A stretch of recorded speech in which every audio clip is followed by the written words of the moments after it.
তোমাদের কার কার সাথে এরকম হয়?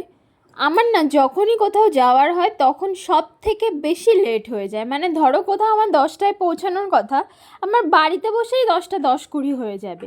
মানে যখনই ভাবি বেরোবো তখনই তার আগে কিছু না কিছু কাজ পড়ে যায় যেটা করতেই হবে। তো কাজ বাজ শেষ করে তারপর বেরোনোর জন্য রেডি হচ্ছিলাম। সো চলো, let's get ready with me. আমার সাথে আজকে তোমরা ভিডিওটা কন্টিনিউ করো। আমি না যাওয়ার আগে শ্যাম্পু করেছি। আর তোমাদের সাথে কার কার এরকম হয় বলো তো, মাথায় শ্যাম্পু করলেই না বাইরে যদি আমি চুলটা বেঁধে না বেরোই তো পুরো একদম চুলের 12টা বেজে যাবে। এমনিতে মাথায় চুল নেই বললেই চলে, এইটুকু চুল নিয়ে এখন সারভাইভ করছি। এটুকু যদি আমি বেঁধে না বেরোই তাহলে একদম চুলটা আমার শেষ হয়ে যাবে, দেখা যাবে একসাথেই সব চুল পড়ে যাচ্ছে।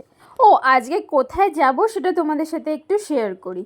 আজকে একটু সল্টলেক সেক্টর 5-এ যাব, ওখানে একটু কাজ আছে। কি কাজ আছে সেটা এখনো পর্যন্ত আমি নিজেও জানি না, কারণ আমাকে বলা হয়েছে এখানে এসো তারপর বলছি। তো তাই করলাম, চলে গেলাম ওখানে। আর সল্টলেক সেক্টর 5-এর ওখানেই আমার বাপের বাড়ি। মানে আমার বাড়ি হচ্ছে ওই DLF 1 থেকে একটু ভেতরে সুলঙ্গুড়ির ওখানে। তো ওখানে যাব আর বাপের বাড়িতে যাব না সেটা তো হতেই পারে না।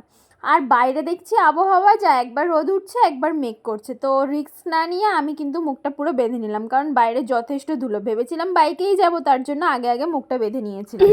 ওই যে একটুখানি স্কিনটা একটু বাঁচানোর চেষ্টা, মানে যেটুকু আছে আর কি। তারপর বেরিয়ে দেখছি না, ওয়েদার তো একদম ভালো না, বাইক নিয়ে একদমই যাওয়া যাবে না। মানে আমার স্কুটিটা নিয়ে যেতে পারবো না, তো যেহেতু একা একাই যাবো তো ভাবলাম যে আমি বাসে ট্রেনেই চলে যাই। তারপর টোটো করে চলে আসলাম সোদপুর। সোদপুর থেকে একটা ট্রেন, দেন আবার বাস করে চলে এলাম স্বাস্থ্য ভবন।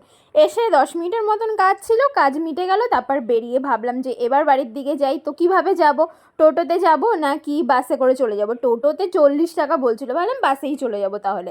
তো বাড়িতে গেলাম, বাবা মার সাথে দেখা করলাম। আর আসার পথে দেখো কি জ্যাম ছিল, মানে ও ভাই রে ভাই, বিশাল জ্যাম। যেহেতু আজকে উল্টো রথ ছিল, পুরো বেলঘড়িয়া পর্যন্ত ভুগিয়েছে।